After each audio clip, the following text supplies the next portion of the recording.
आइए जानते हैं आज की कुछ प्रमुख अंतर्राष्ट्रीय खबरों को। उससे पहले एक नजर आज के हेडलाइंस पर।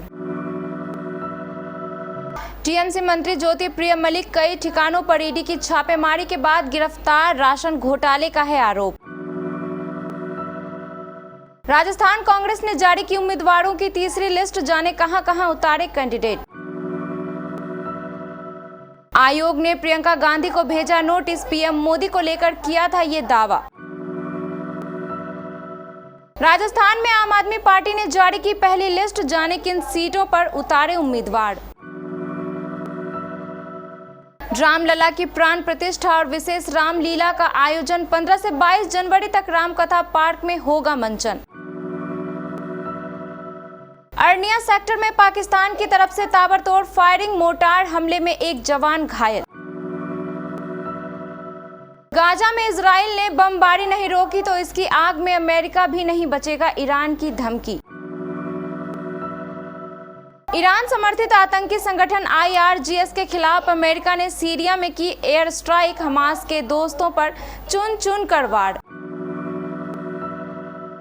अंकिता लोखंडे को हराना होगा मुश्किल, चट्टान की तरह बाहर सपोर्ट में खड़े हैं ये 9 सितारे। और भारत समेत इन टीमों का सेमीफाइनल में पहुंचना लगभग तय, पॉइंट्स टेबल ने साफ की तस्वीर।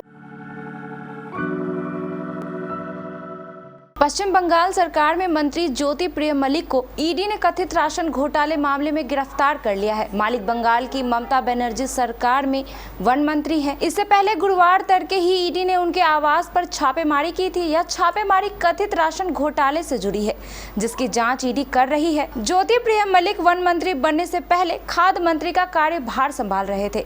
पश्चिम बंगाल में ममता बनर्जी के मंत्रियों पर पहले भी छापेमारी होती रही है। इससे पहले प्रवर्तन निदेशालय ने इस कथित घोटाले में चावल मिल मालिक बकीबुर रहमान को गिरफ्तार किया था। 2004 में एक चावल मिल मालिक के रूप में अपना करियर शुरू करने वाले रहमान ने अगले 2 वर्षों में 3 और कंपनियां खड़ी कर ली। ईडी अधिकारियों के अनुसार रहमान ने कथित तौर पर सेल कंपनियों की श्रृंखला खोली और पैसे निकाले। तीसरी सूची के साथ ही राजस्थान में कांग्रेस अब तक 95 सीटों पर उम्मीदवारों का ऐलान कर चुकी है। तारानगर सीट से कांग्रेस ने पूर्व सांसद नरेंद्र बुढ़ानिया को टिकट दिया है, जो बीजेपी के राजेंद्र राठौर को टक्कर देंगे। सूची में कुल 13 विधायकों के नाम शामिल हैं। राजस्थान में विधानसभा चुनाव के लिए कांग्रेस ने अपनी तीसरी लिस्ट जारी कर दी है, जिसमें 19 लोगों को जगह मिली है। इस लिस्ट में सचिन पायलट के कई समर्थकों को जगह दी गई है। विधायक हरीश मीणा, राकेश पारीक, गजराज खटाना को मौका मिला है। इस लिस्ट में 2 महिला विधायकों को मैदान में उतार दिया गया है। सबसे चर्चित चेहरे धौलपुर से भाजपा के विधायक रही शोभा रानी कुशवाहा को कांग्रेस ने टिकट दिया है। बगरू से विधायक गंगा देवी को मैदान में उतार दिया गया है। इस लिस्ट में ज्यादातर नाम पिछली बार भी चुनाव लड़ चुके हैं। अब तक कांग्रेस ने 95 नामों को जारी कर दिया है। चुनाव आयोग ने कांग्रेस की महासचिव प्रियंका गांधी को गुरुवार 26 अक्टूबर को नोटिस भेज जवाब मांगा। आयोग ने प्रियंका गांधी से 30 अक्टूबर की शाम तक नोटिस का जवाब देने को कहा है। दरअसल प्रियंका गांधी ने राजस्थान के दौसा में कहा था कि पीएम मोदी का मंदिर को दिए गए दान का लिफाफा खोला गया तो उसमें सिर्फ 21 रुपए मिले। इसको लेकर बीजेपी ने प्रियंका गांधी के खिलाफ इलेक्शन कमीशन में शिकायत की थी। इसमें उनके प्रियंका गांधी के भाषण का वीडियो भी शामिल किया गया था। केंद्रीय कानून मंत्री अर्जुन राम मेघवाल ने कहा था, हमने चुनाव आयोग से कहा कि 20 अक्टूबर को कांग्रेस नेता प्रियंका गांधी ने भाषण के दौरान एक बयान दिया और आचार संहिता का उल्लंघन किया। उन्होंने सवाल उठाते हुए कहा कि क्या प्रियंका गांधी आचार संहिता से ऊपर है? आप झूठ नहीं फैला सकते, धार्मिक भावनाओं से प्रचार भी नहीं किया जा सकता। राजस्थान विधानसभा चुनाव को लेकर गुरुवार को आम आदमी पार्टी ने अपनी पहली लिस्ट जारी कर दी है। पार्टी ने पहली सूची में कुल 23 उम्मीदवारों को मैदान में उतारा है। इससे पहले आज राजस्थान कांग्रेस ने अपनी तीसरी लिस्ट जारी की थी। कांग्रेस की तीसरी लिस्ट में कुल 19 उम्मीदवारों के नाम हैं। आप और कांग्रेस दोनों इंडिया गठबंधन का हिस्सा है।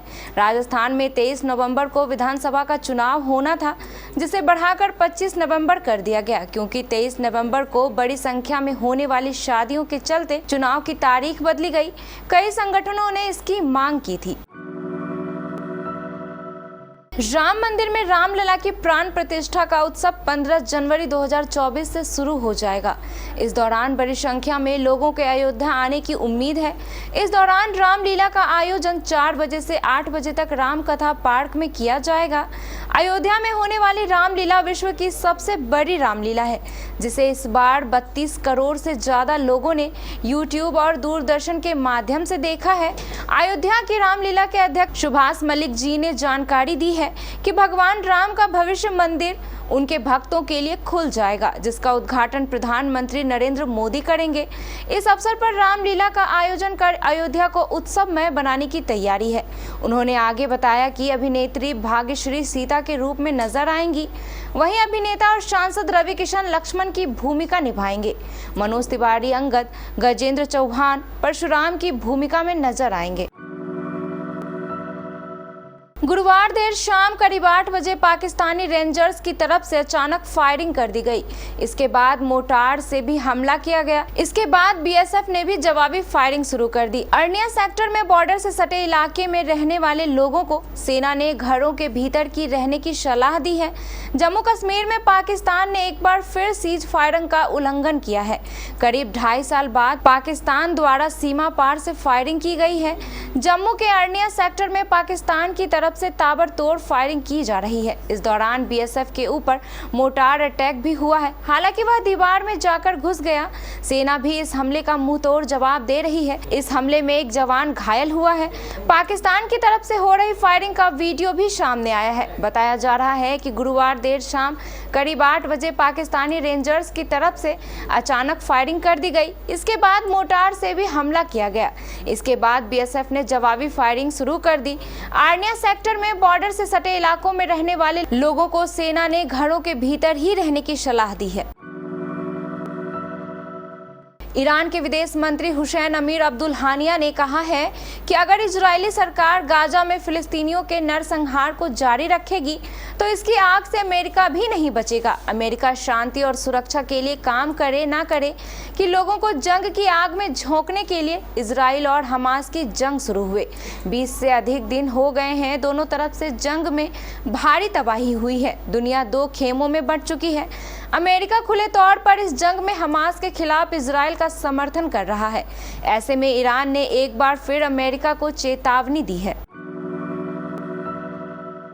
अमेरिकी सैन्य बलों ने पूर्वी सीरिया में ईरान के Islamic revolutionary guard corps IRGC और उससे संबंधित आतंकी ठिकानों पर एयर स्ट्राइक की है। अमेरिका ने कहा उसने आत्मरक्षा के लिए यह हमला किया है। हमास और इजराइल में जारी जंग के बीच अमेरिका ने पूर्वी सीरिया पर हमला किया है। आतंकवादियों के ठिकानों पर एयर स्ट्राइक करते हुए अमेरिका ने यहां जबरदस्त बमबारी की है। अमेरिकी रक्षा मंत्रालय ने कहा कि आतंकी अमेरिकी ठिकानों पर हमले कर रहे थे और हमने आत्मरक्षा के लिए हमला किया। अमेरिका के मुताबिक ईरान की शह पर ये आतंकी हमले हो रहे थे। पूर्वी सीरिया में जहां हमला हुआ है वहां से आतंकी ऑपरेट कर रहे थे। ईरान के शह पर वहां से अमेरिकी सैन्य अड्डों पर आतंकी हमले किए गए, इसलिए हमने आत्मरक्षा के लिए पलटवार किया है। टीवी सीरियल अभिनेत्री अंकिता लोखंडे इन दिनों बिग बॉस 17 में धमाल मचाती दिख रही है। अदाकारा का गेम धीरे धीरे मजबूत होता जा रहा है। साथ ही एक्ट्रेस का हर मुद्दे पर अपनी राय रखना और घर वालों के बीच सही मुद्दे पर स्टैंड लेना भी फैंस को काफी पसंद आ रहा है। अब हाल ही में अदाकारा अंकिता लोखंडे ने टीवी एक्ट्रेस को टारगेट करने पर जमकर खरी खोटी सुनाई थी, जिसके बाद उन्हें काफी लोगों से प्यार मिला। बता दें कि बिग बॉस 17 में अदाकारा अंकिता लोखंडे एक मजबूत पर्सनालिटी बनकर आई है, जिन्हें बाहर से भी लोगों का खूब प्यार मिल रहा है। अदाकारा अंकिता लोखंडे को बाहर की दुनिया में ये टीवी सितारे भी जमकर सपोर्ट कर रहे हैं।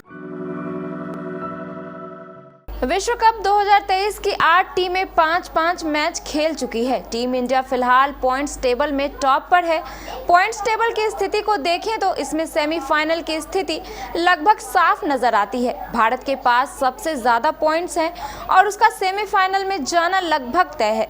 भारत के साथ साथ 2 और भी टीमें हैं जो कि सेमीफाइनल की प्रबल दावेदार हैं। इसमें पहुंचने वाली चौथी टीम कौन सी होगी, इस पर भी संशय है। भारत के साथ साथ दक्षिण अफ्रीका अफ्रीका और न्यूजीलैंड की टीमें सेमीफाइनल में पहुंच सकती है। भारत ने 5 मैच खेले हैं और सभी जीते हैं। उसके पास 10 पॉइंट्स हैं। टीम इंडिया का नेट रन रेट +1.353 है। वहीं दक्षिण अफ्रीका ने 5 मैच खेले हैं और 4 में जीत दर्ज की है। उसके पास 8 पॉइंट्स हैं। दक्षिण अफ्रीका का नेट रन रेट +2.370 है। यह सभी टीमों के मुकाबले ज्यादा है। न्यूजीलैंड के पास भी 8 पॉइंट्स हैं, लेकिन उसका नेट रन रेट दक्षिण अफ्रीका से कम है। इस वजह से वह तीसरे नंबर पर है। ये तीनों टीमें सेमीफाइनल की प्रबल दावेदार हैं।